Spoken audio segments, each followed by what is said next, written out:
I paid my sister's bills for years. Then she crashed my car, framed me for theft, and got my parents to lie for her, so I gave them a goodbye gift they never saw coming.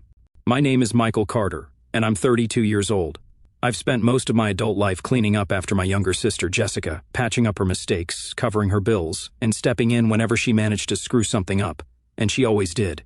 Jessica was 26 but acted like she was 16. She had never held a stable job, never saved a dime, and never learned to take responsibility for anything. Somehow that had become my problem. Our parents, David and Linda Carter, had decided long ago that Jessica was too fragile for the real world.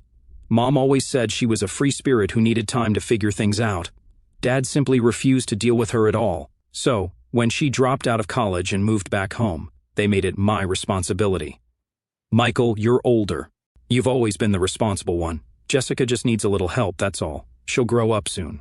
That little help turned into years of financial drain. I paid her rent when she couldn't make it. I covered her credit card debt when she maxed it out on clothes and weekend trips. I paid her car insurance because she forgot. Each time, I told myself, she's my sister. She'll get it together eventually. She never did, and this time, she had gone too far.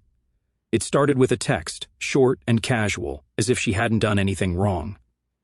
Jessica wrote, "Hey, took your car for the weekend trip. You weren't using it anyway, right?" I stared at my phone, the words not fully processing. My car, the one I worked overtime for, the one I made monthly payments on. I called her immediately, my heart pounding. "What do you mean you took my car?" I asked, my voice tight. Jessica sighed, like I was the one being difficult. "Relax, Mike. It's just for the weekend. We're going up to the cabin, remember? I never said you could take my car. You weren't even home. What's the big deal?" I clenched my jaw. "The big deal is that it's not yours." But before I could argue, she had already hung up. At that moment, I should have gone straight to my parents, but I knew what they'd say. "Michael, it's just a car. She's your sister. Why are you always so selfish?" "It's not like she stole it. She's borrowing it." I let it go. I shouldn't have. The next call came at 2 a.m, waking me from a deep sleep. Jessica was sobbing. "Mike, I got into an accident. I sat up so fast my head spun. Are you okay?" "I think so, but the car..." She inhaled sharply. "It's totaled." I barely heard the rest of what she said, everything blurred. My car, my responsibility. She kept talking, her voice trembling. "Mike, I need you to come here. The cops, they're being so unfair. Just tell them it's all fine, okay?" She wanted me to cover for her again. I took a slow breath, fingers tightening around my phone. "No," I said. "I won't." Silence. Then an angry scoff. "Are you serious, Michael? I'm your sister." "I know," I said, my voice steady, "and that's the problem." Jessica went silent for a second, probably in shock that I had actually refused her. Then, just as I expected, the screaming started. "Are you kidding me, Michael?" she shrieked. "You're really going to let your own sister deal with this alone after everything?" Oh, I knew exactly what she meant by everything. Everything meant the years of bailing her out. Everything meant paying off her debts. Everything meant cleaning up the wreckage of every bad decision she had ever made. And yet, somehow, I was the bad guy. I took a deep breath, gripping the phone. "You stole my car, Jess. You crashed it, and now, instead of owning up to it, you want me to take the blame. Do you even hear yourself?" She let out a bitter laugh. "Oh, come on, Michael, it's just money. You can afford it. I'm the one who's hurt." Oh, there it was, the Jessica special, twisting the story, making herself the victim. I could already hear what she'd tell our parents. Michael doesn't care about his own sister. I was in an accident, and he just abandoned me. And knowing them, they'd believe her. "I don't care anymore," I said. "Call Mom and Dad. Maybe they'll finally take some responsibility for you. I'm done." And then I hung up. The family betrayal. The next morning, I woke up to exactly what I expected, my parents blowing up my phone. Mom texted, "Michael, what's wrong with you? Your sister could have died." Dad wrote, "We raised you better than this. You need to step up and help your family." Mom again, "The hospital bill is huge, Michael. She's your sister." I stared at the messages, feeling something I hadn't felt before. Not guilt, not frustration, just exhaustion. I ignored the texts. I ignored the missed calls. I ignored all of it until my dad showed up at my apartment. I opened the door, and there he stood, arms crossed, face tight with anger. "Get dressed," he ordered. "We're going to the hospital now." I almost laughed. "No, we're not." Dad's eyes narrowed. "Michael, you're acting like a selfish brat. Your sister needs you." I folded my arms. "You mean she needs my money?" He didn't even flinch. "She's family, Michael. You don't just turn your back on family." I let out a slow breath. Funny how that only applies when it's me giving and Jessica taking. Dad's jaw tightened. "You're making this harder than it needs to be." No, Dad, I said. You made this harder than it needed to be when you decided that Jessica's life was my responsibility instead of yours. She's your daughter. Why don't you pay for her medical bills? We don't have that kind of money, he snapped. Ah, there it was. The real reason I was standing here having this conversation. I tilted my head. But I do, right? That's what this is about. It's always about money with you people. Dad's face turned red. Michael, this is your last chance. Either you help or you're out of this family. I laughed, a real, genuine laugh. Out of this family? I repeated. Dad, I was never in it. I was just the emergency cash fund you all guilted into keeping the house running. I stepped back and grabbed the door. Good luck with Jessica, I said, looking him dead in the eyes, because I'm done. And with that, I shut the door in his face. 2 days of silence followed. Not a single call, not a single text. I should have felt relieved. I was finally free. No more last-minute transfers to Jessica's account, no more guilt trips from Mom, no more Michael, be a good brother. But something felt off. Jessica wasn't the type to go down quietly. And then, on the third day, my world exploded. The police knock on my door. It was 7 in the morning when I heard the banging at my front door. Not knocking, banging. I yanked it open, still groggy, only to find 2 uniformed officers standing in my doorway. Michael Carter? One of them asked. My stomach dropped. Yes. The taller officer pulled out a notepad. We need to talk to you about a stolen vehicle report. My blood turned to ice. Stolen? What? The officer's face remained unreadable. Your sister, Jessica Carter, is claiming that you stole her car, crashed it, and abandoned her at the scene. For a second, I actually laughed. Excuse me? My car? The one I paid for? The one she took without asking? The officer didn't react. Do you have proof of ownership? I stared at him. Of course I had proof, the car was in my name. But that wasn't what rattled me. It was the sheer audacity of it. Jessica had flipped the entire story and my parents had backed her up. She also mentioned that you threatened her, the officer continued, glancing down at his notes.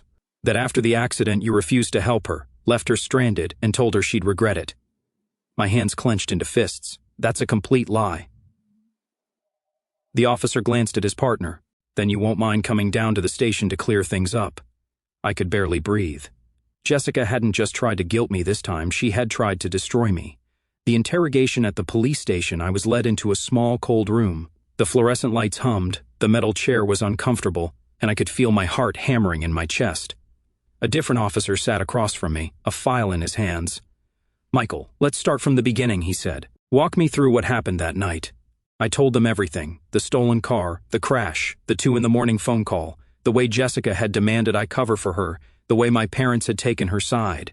The officer nodded slowly, taking notes. You have any evidence of this? My fingers twitched. Yes. I pulled out my phone, scrolling through my messages until I found Jessica's original text, the one where she admitted to taking my car. I slid the phone across the table. Read it. The officer picked it up, and as his eyes moved across the screen, his eyebrows raised. I saw the moment he realized she was lying.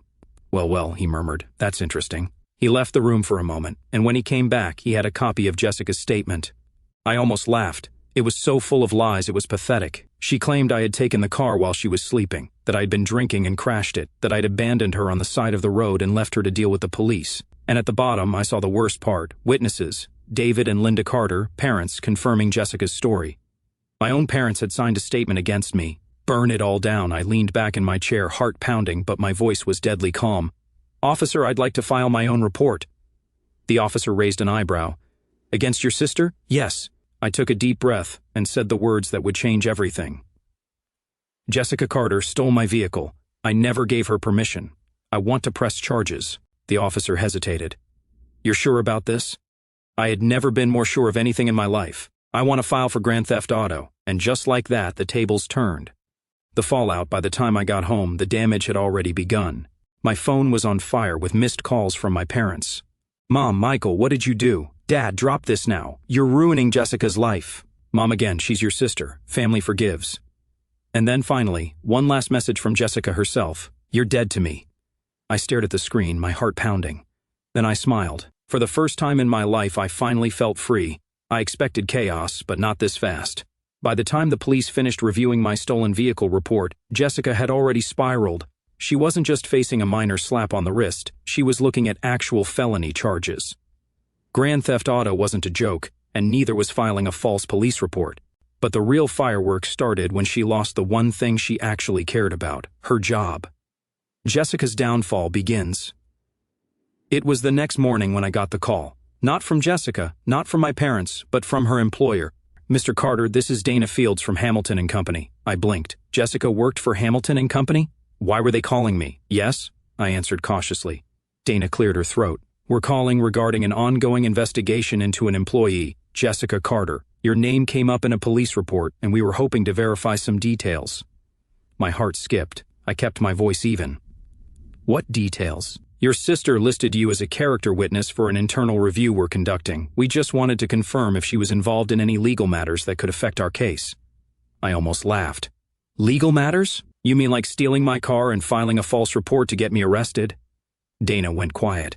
Then, after a beat, I see. That's all we needed. Thank you, Mr. Carter. Click. It took less than 3 hours for Jessica to start calling me. The breakdown: first call, 10:37 in the morning. I ignored it. Second call, 10:42 in the morning. Ignored again. Third call, 10:45 in the morning. Jessica's name flashed across my screen, but this time she left a voicemail.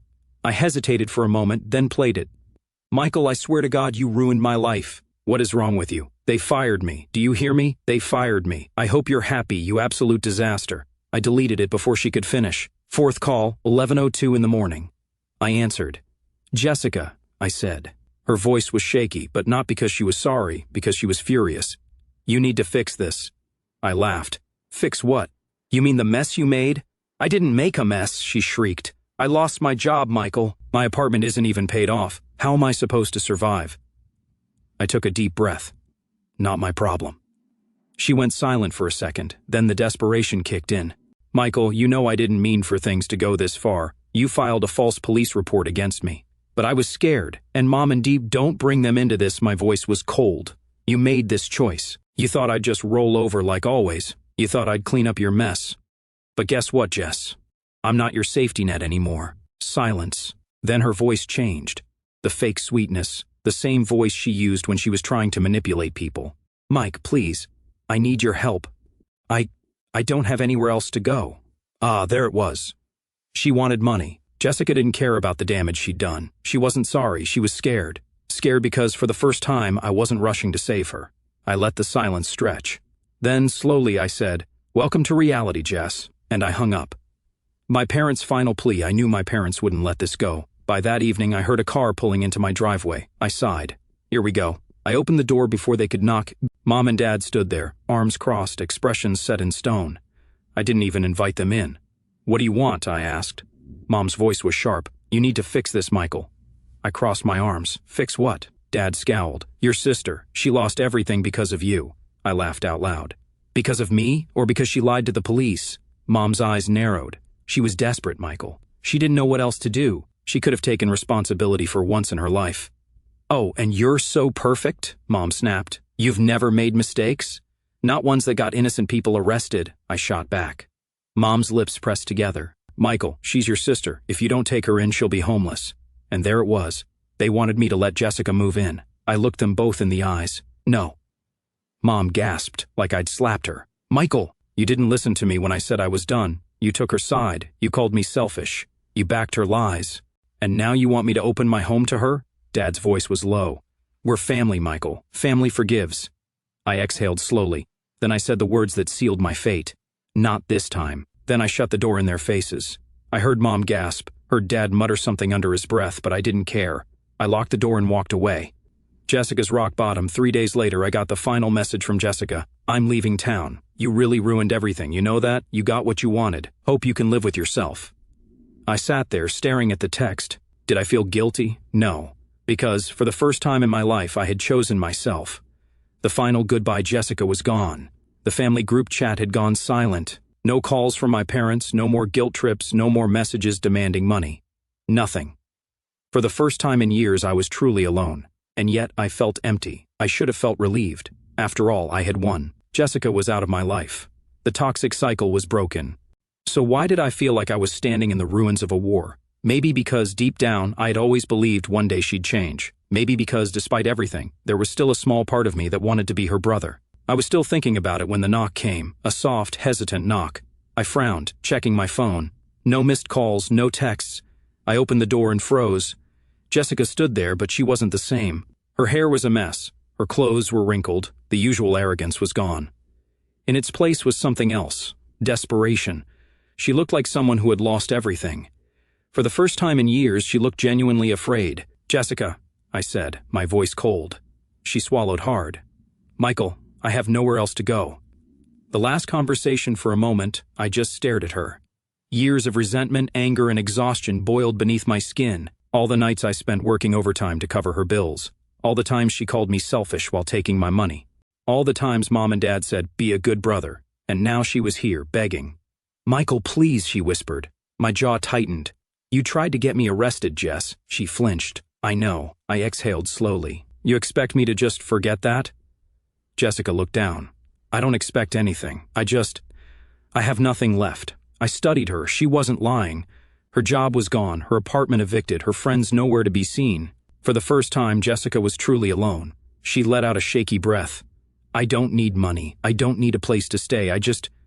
She hesitated, her voice cracking. "I just need my brother back." And there it was. Not a demand, not a manipulation, just the raw truth. For the first time since this all started, she looked like my little sister again. And that scared me more than anything, because, deep down, I knew this was the moment I had to choose. The decision. I took a slow breath. All my life, I had been the safety net, the one who cleaned up the mess. And I knew that if I let her back in, even just this once, nothing would ever change. Jessica needed to fall. She needed to hit rock bottom, because as long as she had someone to catch her, she would never learn. She must have seen the decision on my face, because her eyes filled with panic. "Michael, don't do this," she pleaded. "I swear I'll change. I'll prove it to you. Just give me a chance." I exhaled sharply. "I gave you 100 chances." Her face twisted. "You're my brother. You're supposed to help me." There it was. That same entitlement, that same expectation that I would always be there. My hands clenched into fists. "And what about you, Jess? What have you ever done for me?" She blinked. "What? I mean it. What have you ever done for me?" I stepped closer. "You took my car. You destroyed it. You tried to have me arrested. You lied to our parents. And now, when you have nowhere else to go, you show up and expect me to forgive you?" Her lips trembled. "Michael, I thought we were family." I stared at her for a long moment, then quietly I said, "A family doesn't do what you did to me." She inhaled sharply, as if I had just slapped her. I shook my head. "I hope you figure things out, Jess. I really do, but I can't be in your life anymore." Her breath hitched. "Michael, please. Goodbye, Jess." And for the last time I shut the door. Epilogue, a new beginning. 2 months later, I moved to a new city with a new job and a new life. No calls from my parents, no messages from Jessica. And you know what? I didn't miss them, because for the first time, I was living for me. Some nights I still thought about her, wondered if she was okay. But then I'd remember all the years I spent sacrificing myself for someone who never appreciated it, and I'd remind myself that this was the only way she'd ever learn. I wasn't angry anymore. I wasn't bitter. I was just free, and I never looked back. Final update, I cut off my toxic sister and family. Here's how it ended. Hey everyone, it's been a while. A lot of you asked for an update after I cut my sister off, so here it is. Short version, Jessica is gone, my parents aren't speaking to me, and I've never felt better. But wow, the reactions to my story have been wild. Some of you fully supported my decision, while others think I'm a cold-hearted monster. So, let's talk about it. To those who supported me, I truly appreciate all the encouragement. So many of you shared your own stories about cutting off toxic family members, and it really helped me feel less alone. Setting boundaries is never easy, especially when you're raised to believe that means sacrifice. But at some point, you have to ask yourself, sacrifice for who and at what cost?